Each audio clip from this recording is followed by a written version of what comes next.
اعوذ باللہ السمیع العلیم من الشیطان الرجیم بسم اللہ الرحمن الرحیم ربنا آتنا فی الدنیا حسنۃ وفی الآخرۃ حسنۃ وقنا عذاب النار۔ عزیز طلبہ السلام علیکم ورحمۃ اللہ وبرکاتہ۔ امید ہے آپ سب خیریت سے ہوں گے۔ شرح المدعوم کتاب نادر درس نمبر 510 میں نادر تبرعی کی تحقیق پیش کی جائے گی۔ نادر کی اقسام میں سے نادر تبرعی کے احکام اور اس کی تحقیق پیش کی جائے گی۔ نادر کی اقسام کا بیان اور تبرعی کے متعلق نظریات کا جائزہ، شہید اول کے نظریے کی دلیلیں، متعلقہ مسائل اور فروعات کا تذکرہ، روایات اور احادیث کا تذکرہ اور عبارت کی تشریح اور تطبیق بھی پیش کی جائے گی۔ شہید اول یہاں پر نادر تبرعی کے بارے میں جو اختلاف ہے اس کا فیصلہ کرنا چاہتے ہیں، چونکہ اختلاف ہے فقہائے شیعہ میں کہ آیا نادر تبرعی صحیح ہے یا نہیں۔ نادر تبرعی نادر مشروط کے مقابلے میں ہوتی ہے اور نادر کی دو قسمیں ہیں۔ جو نادر کسی شرط پر معلق ہو، جیسا کہ کہے اگر مجھے شفا ہو جاتی ہے تو اللہ کے لیے مجھ پر واجب ہے کہ میں 1 مہینہ روزے رکھوں، تو اس نادر کو نادر مجازات بھی کہتے ہیں چونکہ یہ جزا پر مشتمل ہے، اور نادر مشروط بھی کہتے ہیں چونکہ شرط پر مشتمل ہے۔ اور نادر کی دوسری قسم ہوتی ہے نادر تبرعی، یعنی کسی شرط پر معلق نہیں ہوتی۔ اس کو نادر ابتدائی بھی کہہ سکتے ہیں۔ مثلا کہے للہ علی ان اصوم ھذا الشہر، کہ اللہ کے لیے مجھ پر واجب ہے کہ میں یہ مہینہ روزے رکھوں، تو اس کو نادر تبرعی کہتے ہیں۔ اس کے بارے میں اختلاف ہے کہ یہ صحیح اور لازم ہے یا نہیں، تو دو نظریے ہیں۔ شہید اول فرماتے ہیں حق کے نزدیک نظریہ یہ ہے کہ نادر تبرعی صحیح ہوتی ہے، اور 2 دلیلیں دی ہیں۔ اصل عدم اشتراط شرط ہے ناظر میں، یعنی ناظر کے اندر شرط ہونے کی شرط کا اصل یہ ہے کہ وہ شرط نہیں ہے۔ اور دوسری دلیل یہ ہے کہ جو دلیلیں ناظر کے وفا کرنے اور اس کو پورا کرنے پر دلالت کرتی ہیں وہ عام ہیں اور شامل ہیں ناظر مجازات اور ناظر مشروط کو بھی اور ناظر تبرعی کو بھی۔ اگر کوئی کہے کہ بعض اہل لغت نے کہا ہے کہ ناظر لغت میں وعدہ کرنے کے معنی میں ہے شرط کے ساتھ، اور اگر شک ہو کہ آیا شریعت میں اسی معنی میں ہے یا ناقل ہو گیا ہے، اصل عدم ناقل ہے، تو ناظر تبرعی بغیر شرط کے وہ شریعت میں ناظر شمار نہیں ہوگی اور وہ صحیح بھی نہیں ہوگی۔ تو اس کا جواب دیا جاتا ہے کہ بعض اہل لغت کے اس نظریے کے مقابلے میں بھی قول موجود ہے اہل لغت کا کہ ناظر لغت میں وعدہ کرنے کے معنی میں ہے بغیر شرط کے۔ تو پس اہل لغت کے دونوں اقوال آپس میں تعارض کرتے ہیں، اذا تعارض تساقط کے تحت وہ ساقط ہو جاتے ہیں، اور شرعی دلیلوں کے ذریعے ہم ناظر تبرعی کو صحیح ہونے کو ثابت کرتے ہیں۔ عبارت کو دیکھتے ہیں۔ فرمایا وَكَذَلِكَ الْأَقْرَبُ انعقاد التبرع بِهِ مِنْ غَيْرِ شَرْطٍ لِمَا مَرَّ مِنَ الْأَصْلِ وَالْأَدِلَّةِ الْمُتَنَاوِلَةِ لَهُ وَقَوْلُ بَعْضِ أَهْلِ اللُّغَةِ إِنَّهُ وَعْدٌ بِشَرْطٍ وَالْأَصْلُ عَدَمُ النَّقْلِ مُعَارَضٌ بِنَقْلِهِ أَنَّهُ بِغَيْرِ شَرْطٍ أَيْضًا۔ شہید اول فرماتے ہیں اسی طرح قریب تر نظریہ یہ ہے کہ ناظر کی تبرع منعقد اور صحیح ہوتی ہے من غیر شرط، اگر وہ ناظر مانتا ہے بغیر کسی شرط کے بھی تو بھی اس کی ناظر منعقد ہوتی ہے، صحیح ہوتی ہے۔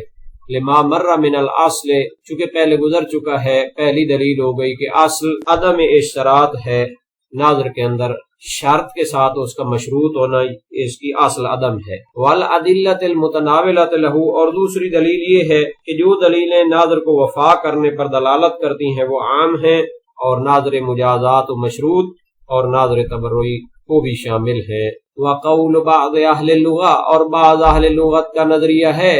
انہو کہ ناظر وعد بشرط،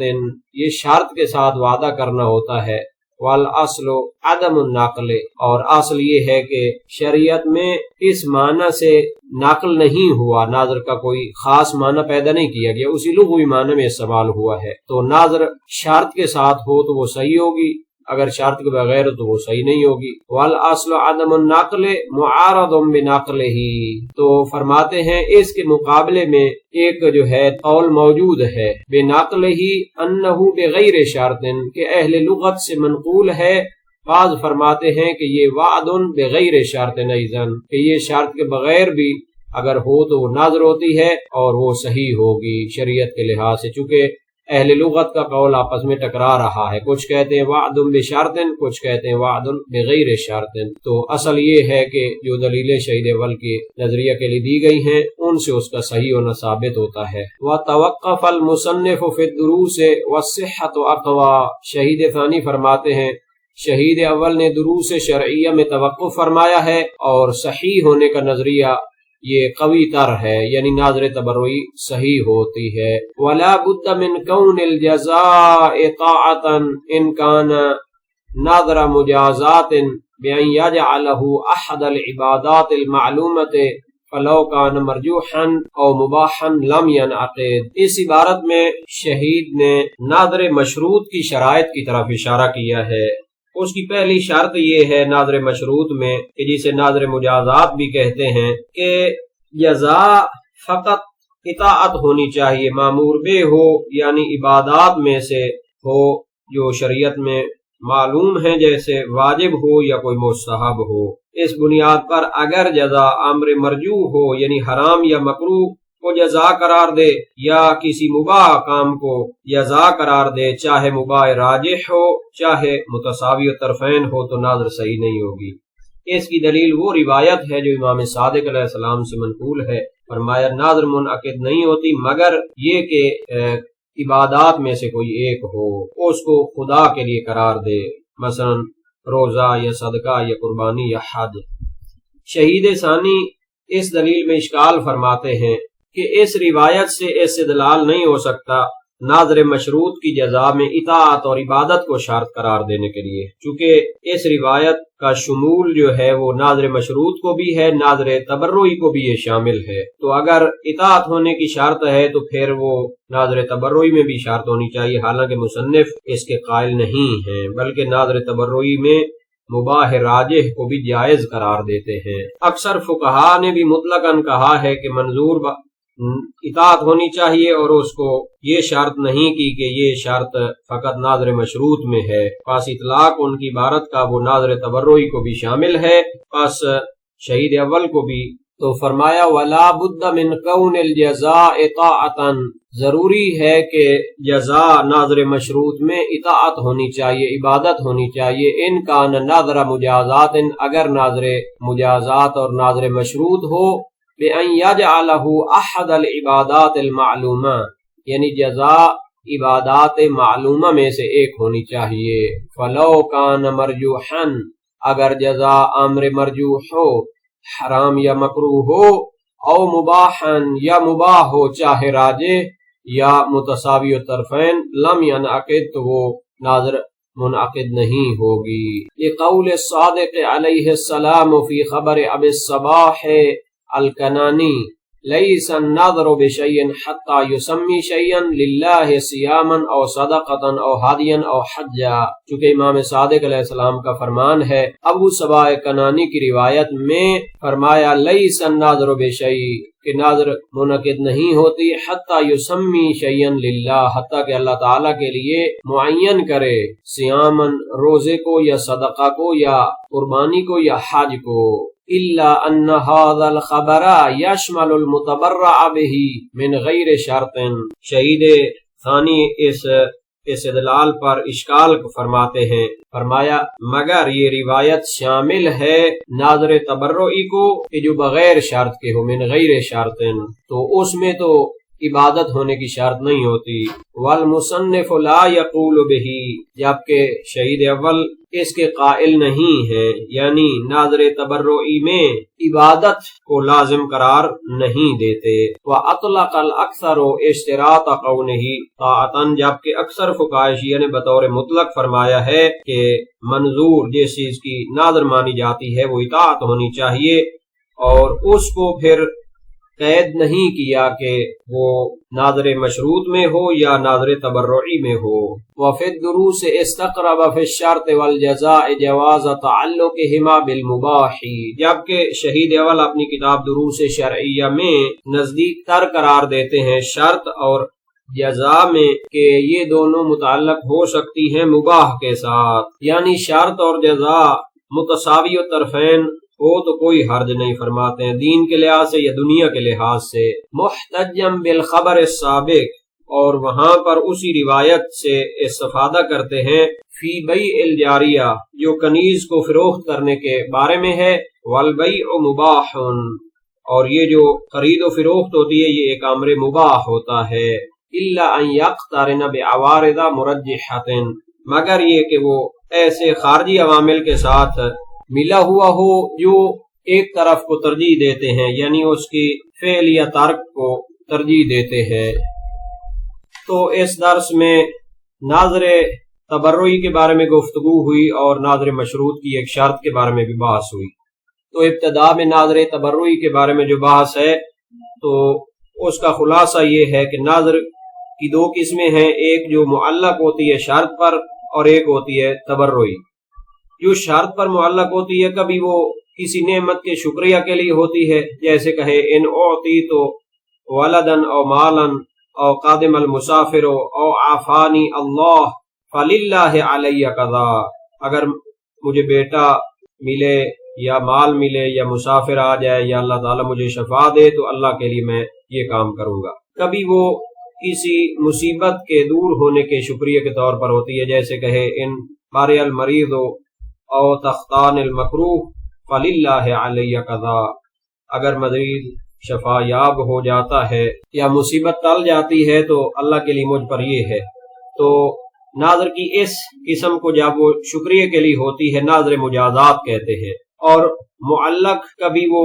زاجر کے لیے ہوتا ہے کسی ایسے فعل سے جس سے انزجار ترجیح رکھتا ہے، یعنی اس سے نفرت کرنا اور اس سے رکنا۔ مثلا کہا ان شربت الخمر فللہ علی قضا، اگر میں شراب پی بیٹھتا ہوں تو اللہ کے لیے مجھ پر واجب ہے کہ میں اس طرح کوئی عبادت کروں کفارے کے طور پر اور اس کو یعنی توبہ کروں، اس کو ناظر زاجر بھی کہتے ہیں۔ تو بہرحال معلق جو ہوتا ہے اپنی تمام اقسام کے ساتھ اس کے منعقد اور صحیح ہونے میں کوئی اشکال نہیں اور نہ ہی کوئی اختلاف ہے۔ بہت سی نصوص بھی ظہور رکھتی ہیں معلق میں، جیسے صحیح منصور بن حازم ہے امام صادق علیہ السلام سے، فرمایا اذا قال الرجل علی المشی الى بیت اللہ وهو محرم بحج او علی ہادی کذا و کذا فلیس بشیء حتی یقول للہ علی المشی الى بیتہ او یقول للہ علی ان احرم بحج او یقول للہ علی ہادی کذا و کذا ان لم افعل کذا و کذا۔ یا کوئی شخص کہتا ہے کہ مجھ پر اللہ کے لیے چلنا واجب ہے جبکہ وہ حج کا احرام باندھ چکا ہو، یا کہے کہ مجھ پر اس طرح قربانی واجب ہے، تو یہ کچھ نہیں ہے، یعنی واجب نہیں ہو جاتا اس پر، حتیٰ کہ کہے کہ مجھ پر اللہ کے گھر کی طرف چلنا واجب ہے اللہ کے لیے، یا کہے کہ اللہ کے لیے مجھ پر واجب ہے کہ میں حج کا احرام باندھوں، یا کہے کہ اللہ کے لیے مجھ پر واجب ہے کہ میں ایسی قربانی کروں، اگر اس طرح نہ کروں تو یہ روایت موجود ہے وسائل و شیعہ باب اول کتاب ناظر و عہد حدیث اول۔ یا آپ کے جو ناظر تبرعی ہوتی ہے جو کسی شرط پر معلق نہیں ہوتی، جیسے کہ للہ علی قضا، کسی شرط کے ساتھ اس کو مشروط نہیں کرتا، تو مشہور یہ ہے کہ یہ بھی منعقد اور صحیح ہوتی ہے، چونکہ ناظر کو وفا کرنے کے وجوب کی دلیلیں عام ہیں اور اس کو شامل ہیں، اس کو بھی ناظر کہتے ہیں۔ اور قرآن کی آیت بھی ہے سورہ آل عمران آیت 35 میں انی نذرت ما فی باطنی محررا، میں نے اپنے پیٹ میں جو ہے اس کو ناظر کیا ہے اللہ کی خاطر اس کو پیش کروں، تو اس کو ناظر بطور مطلق قرار دیا، کسی شرط پر معلق قرار نہیں دیا۔ اور نبی اکرم صلی اللہ علیہ وآلہ وسلم سے منقول روایت ہے من ناظر ان یطیع اللہ فلیطعہ، جس نے ناظر کی اللہ تعالیٰ کی اطاعت کی تو اس کو اطاعت کرے۔ مستدرک الوسائل باب 12 کتاب ناظر و عہد حدیث دوم۔ تو یہ بھی عام ہے اور شامل ہے ناظر تبرعی کو۔ یہ آپ کے سید مرتضی علم الہدی بغدادی جلیل القدر فقیہ ہیں اور متکلم ہیں، تو وہ ناظر تبرعی کو منعقد اور صحیح نہیں سمجھتے، دعوی اجماع کرتے ہیں، چونکہ تغلب سے منقول ہے کہ ناظر عرب کے نزدیک وعد ہے بے شرط، یعنی شرط کے ساتھ وعدہ کرنا ہوتا، اور شریعت نے بھی اسی لغت کے تحت یہ شرعی قرار دی ہے، یعنی شرط کے ساتھ ناظر ہو تو وہ صحیح ہوتی ہے۔ تو اس کا رد یہ پیش کیا جاتا ہے کہ اجماع کہ تمام فقہاء شیعہ کا جو اتفاق کا دعویٰ کیا جا رہا ہے تو یہ معارض ہے شیخ طوسی نے ناظر تبرعی کے منعقد ہونے پر اجماع کا دعویٰ کیا ہے، تو اذا تعارض تساقط ہو جائے گا۔ اور تغلب کا قول جو ہے وہ اس کے بھی معارض ہے، چونکہ بعض دوسرے اہل لغت سے منقول ہے کہ ناظر مطلق وعد ہوتی ہے۔ یہاں تک اس بحث کا تعلق تھا کہ ناظر مشروط میں جزا کو اطاعت اور عبادت ہونی چاہیے، مباح کافی نہیں ہے، یہ مرجوح حرام یا مکروہ کی ناظر کرے تو یہ کافی نہیں ہے، منعقد نہیں ہوگی۔ تو اس میں وہی شہید کا نظریہ ہے کہ ناظر منعقد ہو جاتی ہے جب اس کا متعلق مباح متساوی طرفین ہو، وشاہ کی روایت کی وجہ سے، اور شہید ثانی نے یہاں پر مشہور کی طرف نسبت دی ہے کہ وہ ناظر مشروط میں شرط کرتے ہیں کہ اس کا متعلق اطاعت اور عبادت ہو، جبکہ تبرعی میں اس کا متعلق عام ہو سکتا ہے اطاعت وغیرہ سے۔ اور صاحب الجواہر جو ہے فرماتے ہیں کہ نظریہ جو فقہائے شیعہ میں مشہور ہے وہ اس کے خلاف ہے۔